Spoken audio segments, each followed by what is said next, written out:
So every year there's a tradition we kick it off with. The martyr of Conservative Party conference. Last year it was a fellow named Oscar Cullinan. This year it is a guy called Daniel Granger. I've spoken to Daniel offline and in person. We actually ran into him outside the party conference tent as he was waiting around for a meeting with Conservative Party headquarters to see if his event and his party membership would still go ahead. And the reason was, and Callum's covered this, but I thought I'd cover it because I have some more immediate experience with the fella.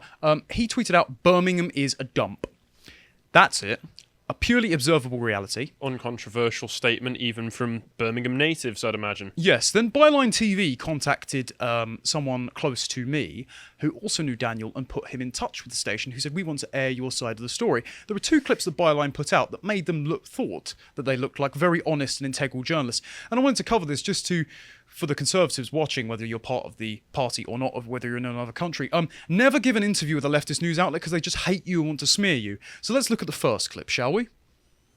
Do you think that Birmingham is a dump? No. Do you think it's deeply offensive to the people that live in Birmingham to have a Conservative, a member of the Young Conservative group calling their Of course city a I dump? think it's offensive. What do you think should happen to you now? Well, I think that there's an investigation going on. I'm not going to get into the details of that. That's up to the Conservative Party. I mean, even speaking to you guys tonight, I feel I have no choice but to speak at this point because of what is getting way out of control. It's horrible, it's nasty, and it's bitter. But I can't do what I enjoy doing, which is giving opportunities to young people, because people have decided that I'm something that I amn't. The fact that I find it unbelievable that the fact that the media has decided that a 22-year-old volunteer is somehow newsworthy for saying stupid things or for saying something that was ill-conceived or just needed further explanation is insane. I'm not perfect. I make mistakes. I recognize that. And my mistakes are mine to own, to be honest. And if they don't agree with me, that's their right. So do you see the mistake he made there? I see many mistakes he made there. So just to clarify, this Daniel is being kicked out of the party for He was saying... removed from his position as chairman of the Young Conservatives Network. That's the youth group affiliated with the Tory party. He was then, I believe, removed from the party. He was not allowed to go into party conference, and his event was shut down. He was not allowed to chair it. Okay. Well, my immediate problem with everything that he said there was that he immediately capitulated to the line of questioning. There were very leading questions asking whether, don't you think it's offensive? The answer shouldn't have been, well, yes, and I need to reconsider, and I need to maybe put things a bit more sensitively. Yes, it's offensive to natives of Birmingham. I don't care. I'm describing reality. The question that we should be asking is, what, as Conservatives, can we offer to Birmingham to improve it? Because I'm sure whether the natives find it offensive or not, it could be a much nicer place for them to live if something were done about it. Yeah, there's a lesson in optics here, and I believe Daniel may be even watching this by the time it goes out on YouTube. First of all, to him and anyone else who does this sort of thing, don't think the vultures circling your corpse are going to give you any good graces. They don't want to be on your side. They want to ruin your reputation. Two, don't apologise, double down, because what you could have said, spinning it, and he did a follow-up tweet that said it might have something to do with the majority Muslim population, which is spicy. But Daniel's also gay, so he could immediately play the card of, because they hate me and they won't want me to go here. And also, he could have turned around and said, yes, Birmingham has now a Conservative mayor, but how can 10 minutes of Conservative mayor make up for decades of Labour policy? So you could have immediately pinned it on the political opposition. But unfortunately, mate, you weren't very astute here. And this second clip is a lesson as to why you don't go into it expecting good graces from the media, because they decided to get a bunch of messages from a private group chat and ambush him with them. We have got messages from a WhatsApp group that you've been involved in. You've used the word retard here. This is the context. Okay, I'm happy to explain that. Why did you use that word? Why do you think that's acceptable? Well, it's a discussion of a policy point. We're talking about the policy, not a person. I wouldn't use that term lightly. And I think sometimes, as I said earlier, you have to really highlight to some young people that what they're saying can be really damaging. And it can impact on them and reflect on them. So look, I make no apology for being firm and rebuking points that I think are silly. Yeah. And look, to be honest, You can see the context of it if you read it. It's not a tweet. It's not a. So would you agree that term is incredibly offensive? Of course I do. Yeah. Do you regret saying that? In that context, I don't think so. Would Would I use it towards another person? Absolutely not. Do you regret using that term? Of course, in the sense that I regret that it can be misinterpreted. I regret that people would seek to take something that I have said in a private group chat in which there are rules and that say sharing of those kind of messages is against the rules. Well, I respect that you have sources on those. That's fine. But do I think it's fair to say no? Given these new revelations, given this WhatsApp group that you've been involved in and that use of language, do you think that you should resign from the Conservative Party? No. No. Not do you think that the Conservative Party should still allow you to be a member? Absolutely. Language like that? At least he didn't agree that they should fire him. Good God. Daniel, if you're watching this, do not play into their games. Everybody knows that the term retard is just a strong word for incredibly stupid. Nobody is actually offended by it. They've taken a word that they know that people like to use and made it improper to say publicly as a complete power play. Do not play into their games. What you should have said when he said, do you think it's offensive to say that, is you should have just looked him in the eye and gone, don't be a retard, come on. Well, you could have also spun it quite easily and just said, oh, Winston Churchill said Islam is a retarding force on nations. You can say things are retardant in that they stop fires, for example. So if I'm going to say it's a retarded policy, I'm going to say it's going to retard the growth ambitions of the party. I'm not saying that's how you specifically used it, mate, but you could have spun it that way. So, bit of political I think doubling acumen. down and just calling the people calling you out for such things retards is the best approach to this. That too. Speaking of retarded, the reason that these got leaked, and this isn't here, but I have the inside source on this, is that a Conservative activist that was also in the chat, who is on our side of the fence, actually leaked it. And it's because Daniel had before kicked someone out of the group for saying something a little bit spicy, which I won't repeat here. So Daniel did accidentally, I suppose, create the beast that has now devoured him. But also, if you're watching, person that leaked that to Sky News to character assassinate someone else, kick them while they're down, you missed a road to Damascus moment where we could have absorbed someone pretty influential in the Conservative Party to our way of thinking via forgiveness. And Daniel's pretty sympathetic now to the way that we do things on our side of the aisle. So don't do that just to try and get some clout within the party. Stupid move. Anyway, this is why you shouldn't trust Byline TV, because they've actually retweeted what looks like a bot account with stands with Ukraine and a mask in the bio and the name, and it says, "This is astonishing. Granger shows no remorse for his shocking language or beliefs and believes he is the victim for being called out on it. Excellent reporting by Byline TV." They retweeted that tweet. They're not a neutral outlet. They are a character assassinating smear merchant propaganda peddling place that has destroyed your reputation. Ukraine flag, what a surprise. Yeah, but it might also be a bot account. It looks like a bot account if you go onto the profile. So well, yeah, of course. Don't trust the bloody people who are putting this out. And again, listen to Conservatives. Don't give interviews to leftist outlets. Anyway, so let's go on to the actual Conservative Party conference, shall we? So day one was beset by a bunch of protesters. There were like the Tigray genocide protesters outside. There were the Socialist Workers' Party and People's Assembly, Extinction Rebellion, Steve Bray. We got interviews with a bunch of these people, which you'll be able to see next week. But I just thought I'd read out some of the panel titles because honestly, what was going on here was pretty fascinating. So for example, the Royal College of obstetricians and gynecologists, what should the UK be doing to promote global gender equality? At Conservative Party conference. Nothing. Yeah, there were Women to Win and 50-50 Parliament conferences. Was there anything on any panels, conferences on recapturing the British spirit, reclaiming heritage? Nope. There were barely any cultural ones. Strengthening local communities. The New Cultural Forum had a lunchtime reception. Is that it? That it. Oh, great. Yeah. But I'm sure there was lots about how we can make... unmasking online misogyny? Yeah. But yep. This is what the Conservatives need to focus on. After having made gays and women more than enough comfortable in the party, we need to keep questioning how can we make them more comfortable in the party. How can we hashtag ask her to stand and get 50-50 Parliament? Together with refugees. The Tony Blair Institute had about 3 panels, one of which Rory and I went to.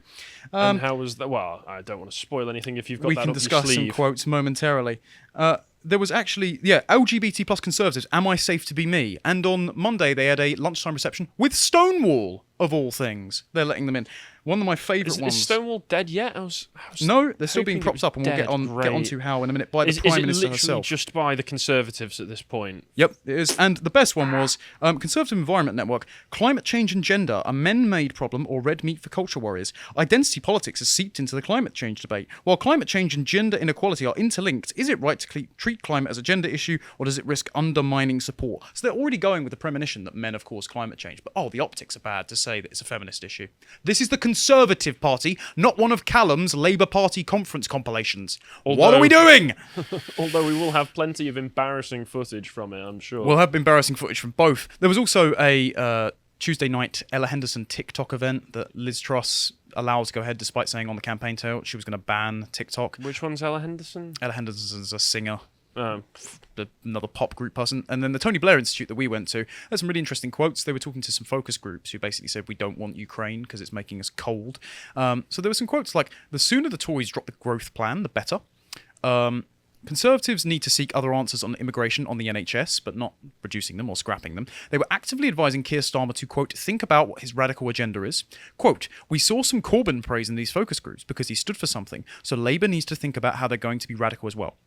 Labour needs to think about how they're going to be radical at Conservative Party conference. Well, I was going to say, this is all speaking to Conservatives in the Conservative Party. Why are they going on about Labour? I mean, I can understand some of the points that they're making in terms of, I don't know, rhetoric, being able to present yourself and brand yourself in such a way that the people on the ground will actually understand where you're coming from. This was the great success of Boris Johnson in 2019, is that he made the platform entirely about Brexit because he understood that that's what people wanted. Whether or not he actually, abided by it and kept his promises is another thing, but that's how you get success in politics.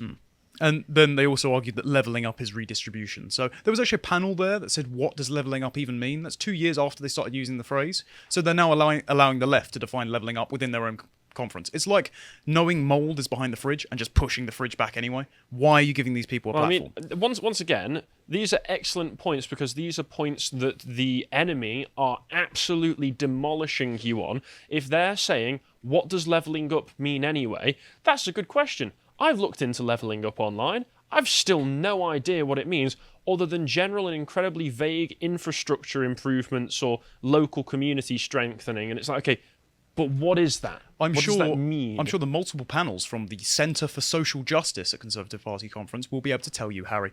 There was also a great panel by Orthodox Conservatives. I know Luke and Joseph, for example, who run that, with David Starkey, wonderful Chris Rose, Maya Tusi, and Timothy Stanley from The Spectator and Telegraph. Fascinating stuff, talking about conservatism being inductive, talking about the antithesis of British conservatism and principles, which I don't agree with Starkey on, but it's a really interesting conversation. And Laurie Penny was there. They let her in. God knows why, because it was ticketed. And she literally says, among the stranger things that happened at this absolutely chaotic conference, the only part of this tweet I will agree, was that I met and had a surprisingly nice chat with a certain David Starkey, then watched him intellectually demolish a room full of young, ultra-right Christian conservatives at their inaugural event. Seriously, my jaw was on the floor. You don't have to be politically aligned to appreciate a demonstration of extreme competence. And besides, they deserved it. And I was watching Penny the entire time. Her mouth was the soy face. No. The only thing that David Starkey did say is that he was hosted by Orthodox Conservatives, but he doesn't like the idea of an Orthodox conservatism because he believes conservatism is inductive and it shouldn't be handed down, which is a totally valid point. And Joseph played it off to his credit and said, yeah, well, I suppose we'll get our graphic designers on the name rebrand, but thank you, Professor Starkey, I really appreciate contributions. So, took it with total humility. Laurie Penny was there going, like she was looking for a bloody vegan chicken nugget. So, but again, lesson, don't let these people in. Sausage. Yeah, well, not with that haircut. Anyway, so next on to the PM's keynote speech, which you can find a transcription of here. And the actual video is banal and boring because she paused with ridiculous length waiting for applauses that didn't quite come. Are you saying that Liz Truss has no charisma? I'm saying that the momentary ability to speech coach her on the campaign trail, whatever happened to her speech coach, whatever alley he's passed out in the last month, she needs him to come back because she's about as charismatic as a dog's chew toy. Then the more interesting part of her speech was when the Greenpeace protesters showed up and interrupted. Greenpeace have actually just taken ownership of this. It wasn't like it was road activists. The question is, again, Conservatives, how did these people get in? Because they had to be party members. How did you let them get a party membership and sign up? Well, they got let in. And look at the ass-eating grins on their faces. These people are children going about smearing crayons and other such things on the wall at their parents' house, and then having a nice, cheeky feeling of glee when their parents tell them off because I'm getting attention. Yeah. But I would just like to point out that Conservatives clearly aren't gatekeeping hard enough, because you let Laurie Penny into your fringe events, you let these clowns into the main conference hall who took 2 people's seats who might have wanted to see the Prime Minister speak. Tony Blair Institute. What was it? Stonewall, Council for Social Parliament. Justice, whatever it was. Why is all of this stuff in there? And it's because the Conservatives have been captured by Blairites. This is our mission statement to turn this around. So, thank you, David Cameron, for all of the work you've done for this country. Unfortunately so. Here's why the Greenpeace activists are whining. This gives me a slight bit of hope, perhaps, but maybe it's just copium. King Charles has been told to not go to COP27, according to Liz Truss. Oh yeah, I've heard about this. And Liz Truss apparently isn't going either. Yeah, so the Conservatives might be bucking the green agenda ever so slightly. Even though she brought up net zero in the speech, which is just painfully annoying. She is doing fracking, she is doing North Sea. Kwasi Kwarteng was listening to me on nuclear when the Germans and the EU don't particularly like it. So maybe our energy policy might start becoming a bit more sensible. Here's hoping that we don't all freeze to death in the winter, I suppose, is a really low bar for a silver lining. That'd be nice to pull that gun away from our head that we've had there for a few years now and stop pulling the trigger. Yeah. Also, Guardian, stop trying to make me like Liz Truss, because if you go to the next one, why does Liz Truss wear the same outfit as a fictional fascist at her speech? So apparently she looked exactly like a fictional tyrannical dictator who was played by Emma Thompson. She wore a red dress with shorter sleeves. Oh my god, it's Hitler again. Well, I'm glad they took a break from comparing it to Thatcher. Apparently Vivian Rook, who is a Nigel Farage meet Katie Hopkins figure, the only female politicians I consider voting for, in the dystopian science fiction miniseries Years and Years, written by our favourite Russell T Davies, set between 2019 and 2034, who follows a far-right populist party amid a increasingly chaotic global affairs scenario trying to claim power. Apparently, she's wearing the V-neck dress when she announces concentration camps coming to Britain, which Liz Truss did not announce in her speech. Surprise, surprise. But, I mean, re-education camps for leftists at this point, which are very comfortable and just educational, of course, probably would go away to improving the country. And this I've never heard of this Russell T Davies show before, thankfully, so...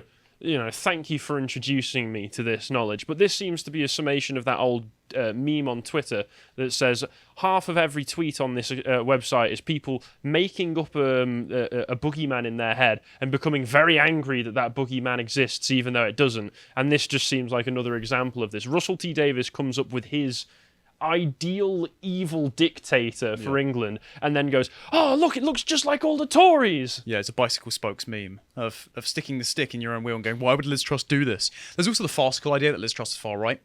On opening night, she went to the Curry House with the LGBT Conservatives. Now, bear in mind, I know the Vice President of the LGBT Conservatives, a guy by the name of Luke. He's not super on board with the transgender, as of last year. Oh, at least he's not super on board with it. Yeah. He's a nice enough fella. I don't agree with his politics. But then she's here with Ellen Bunbury and a gentleman by the name of Joe Porter, who held a sign upside down at last year's Boris speech. He's such a safe seater.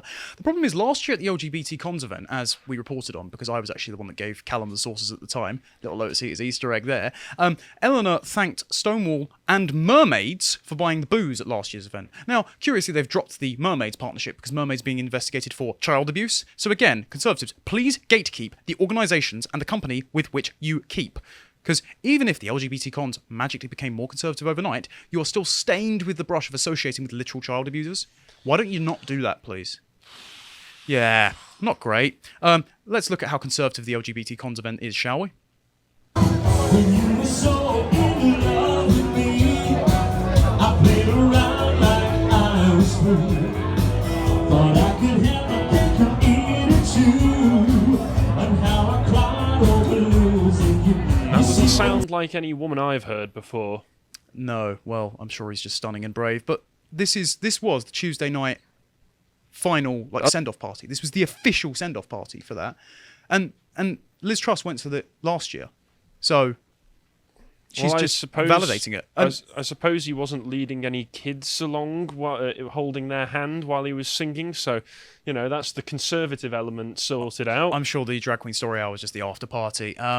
If we go to the next one, the actual party itself had claims of homophobic abuse at the LGBT cons event. People got kicked out for saying the bundle of sticks slur. Listen, Connor just being there isn't homophobia, okay? He could have been much worse. So I actually know possibly who got kicked out, and to be fair, he is kind of a scumbag, but at the same time, a lot of this has been capitalised on to then turn around and have the leftists go, see, we always told you the Tories were super homophobic and that. Meanwhile, the Prime Minister is literally cavorting with the group that are sponsored by Stonewall. So the idea that she's far right is again farcical. After this, the head of the LGBT Conservatives for Women put her DMs open, asked for apologies. So I suppose if you did say or send a horrific slur, send an if your apologetic heart DM has to her. repaired itself yet after it was broken in twine. Like, I think it's non-controversial to say it's not very smart to shout out offensive gay slurs at a gay club at the event. Sounds funny, though. Well, but at the same time, is this a profoundly conservative event? Like, I went into the toilets, for example, at a gay club, which probably wasn't the best idea. I can imagine where this is going. Well, no, actually. Sadly. At the time, I was speaking to Luke, who is the head, and he expressed, you'll see at the end of this segment, sympathy for the day's events that happened to me. And we smelled something horrific, and we turned to our right, and under the toilet door, there was a pool of vomit just steeping out. And someone had passed out in their own sick. How conservative. Lovely. Well, at the very least, I think that's getting too drunk, vomiting on yourself, and falling asleep is a relatively usual happenstance when you're on a night out. So at least someone's going to do that, no matter the company that you're in. What isn't conservative is the whole celebration of the LGBT with a drag queen singer. Yeah. You know, I can forgive someone showing themselves up a bit and getting a bit too sloshed. Yeah, but the androgyny and hedonism is basically the party's fall of Rome position, and what we're seeing is a fraction between the party, not just between the activist space, like myself and the Mallard lot, and one of my friends who was possibly being expelled from the party for doing a BBC radio interview of saying, I will not vote for the current government until they lower immigration, and Crispin Blunt MP literally grabbing one of our viewers, by the way, by the lapels and shouting in his face about immigration, because he said, he said to Crispin Blunt MP, you don't have to live with the consequence of it, I can't get a house, and Crispin Blunt was shouting at the young man until he walked off. We've now got revolt within the cabinet, funnily enough. So if we go to the next one, Suella Braverman, I want to cut migration to tens of thousands. And she said this, I believe it's to Still too much, but it's a start. Yeah, well, she's going back to David Cameron's promise. I don't see why you can't just do a moratorium. She said net migration must get back to the tens of thousands in the long term. Suella Braverman said it was her ultimate aspiration to reach the target set by former Prime Minister David Cameron that successive Conservative governments has failed to achieve. She said it would be amazing and my dream to send illegal migrants to Rwanda before Christmas, but that it would take a lot longer to overcome the legal challenges. Can we scrap the Rwanda plan, please? Because it's literally just a disabled Rwandan exchange scheme where they can come over and use the NHS. Can we not just deport them to the island of Pitcairn, which we still have dominion over? That would be fantastic. Why can we just not let them in at all? And if they try and cross the channel, we just Gunboats. send them. Yeah, we just send them back over to France or something. Yeah, exactly. Just happily escort them back and turn around. Also, I don't know if I can say this. Why not? Someone spoke to Jacob Rees-Mogg off the record, and Jacob Rees-Mogg reportedly had dissented against the migration plan, and he said, I just want to thank you for doing that. And he said, due to collective responsibility, I cannot comment, but... and walked off. So Jacob Rees-Mogg is also somewhat on our side, and you will see in the compilation as of probably Monday or Tuesday, Owen Jones chasing off Jacob Rees-Mogg in the background of our introduction. So that was a good little clip that we got. I always feel that Jacob Rees-Mogg just looks very tired because he's probably having to deal with all of these people constantly, and he's just like, oh God. Why must I talk to the pause? So let's look at why we're down bad. Let's look at the faction that we're currently fighting. And again, I'd like to clarify, I know Albie very well, the head of Conservatives Against Racism for Equality, which might as well be titled Conservatives Against White People for Communism. I've been with drinks for him. I think his political opinions are garbage, but he's actually quite a nice bloke. Saw him at Party Conference, wished him well, all that. But his and Calvin's very public, long-standing spat represents, I suppose, the ideological schism at the heart of conservatism. So, as Callum covered, Steve Baker at the 2022 group said black conservatives taking the knee and footballers taking the knee isn't an act of solidarity with neo-Marxism, it's a state of solidarity against racism. And it's like, no, you're accepting BLM's presuppositions. And Steve Baker, unfortunately, and I spoke to him, he was actually appreciative that Lotus Eaters was an anti-lockdown outlet and appreciated I'd push back on net zero. But And I'm Steve sure that Baker's- was it. That was probably as far as it went. Yeah, his amoral libertarianism has basically led him into the multiculturalist position. No. Immoral libertarianism. I've got to say, when you're being permissive of this sort of stuff, it does slip over into immorality, because what you're doing when you're taking the knee, it's not a statement of solidarity, it's a statement of fealty to the opposing ideology. You are submitting to what they want. That's what Calvin's saying, and Calvin's saying we don't need black conservative groups because you don't lay claim to my identity. And Calvin was at the event. He did his own talk with the Mallard. Total gentleman, had a great time. So if we go on to the next one, Albie responded to Calvin's tweet and said to him, "Oh, you're kicking up a fuss about nothing. We need black identity groups and interest groups to represent an electoral constituency." That's right. We need to segregate the races in the Conservative Party. That's what's going to win us votes. Yeah, and it's almost exactly like the argument from the Marxists, where they say, in order to get a stateless classless society, we need a dictatorship to amass all property. It's like saying, in order to get an anti-racist society, we need to be super racist and deepen the racial divisions and create racial subcategories within the party. So then Calvin kicked off and had this interview on GB News, which we won't play a clip of, but I advise you go and watch it. The thing is, when you think like this, Albie, and hopefully you're watching, mate, you lead yourself into stupid tweets like this. If we can just go on to this. I saw this. The Office for National Statistics found out that Mohammed was the most popular baby name in 4 out of 9 English regions. And Alfie was celebrating it. And he said, Conservatives can either lean into demographic change and win over voters who share our values of family, aspiration, enterprise and self-reliance by engaging with communities, disproving the trope that we're all racists and preventing a modern inclusive Britishness, or not.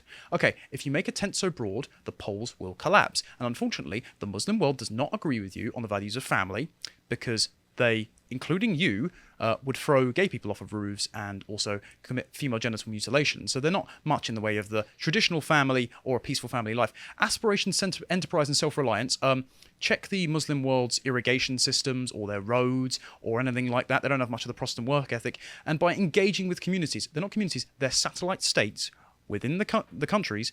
And if you looked at Birmingham, for example, lots of the street signs were in Bangladeshi. They do not want to integrate. So you're not going to convince people who have an imperialistic mindset of Wahhabism, who actively hate the British Empire and all that Britain stands for. You're not going to win them over. Instead, we have to point out that mass migration has been a massive detriment to our country, both materially and culturally. We are not going to win these people over. We just need to reduce the numbers. They can have their terrible country somewhere else. I'd like to live in Britain. Thank you very much. I refuse to eat the poisoned apple. You can't make me. Yes.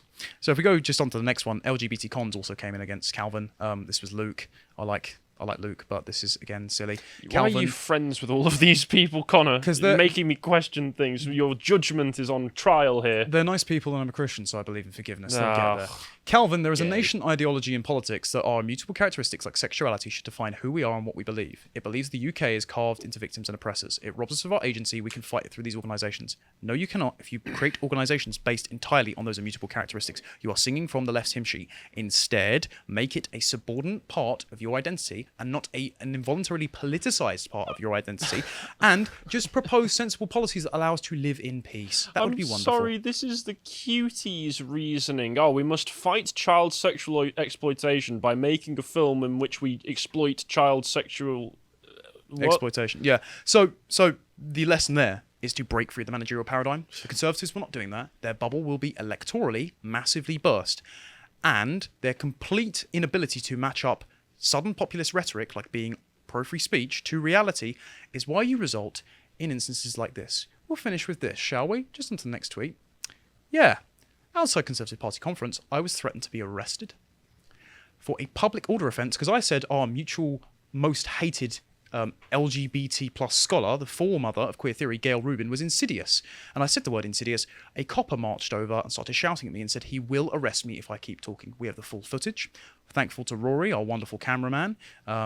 The woman in question there has even tweeted about it, so we've got a lot of evidence to back us up. We have the police officer's number. We will be filing a formal complaint, and you'll be able to see that full footage on our website on Monday when we have Harry Miller from Faircop to come in to interrogate this. What an intimidating figure of a man right there. He definitely wasn't abusing his power for kicks or anything. I will not comment to not compromise the investigation. However, I will say that the Conservatives certainly aren't using their power for good. So if we have to step in and clean up the country on your behalf, I'm willing to do that in this instance. And if we have to do it after a crushing Labour defeat because you literally let them inside your conference, well, don't revoke my membership, but you're going to want to listen to me when you have a massive electoral loss. It's the fault of the neolibs, it's the fault of the reigning party at the moment, and we will clear them out and clean this stuff up.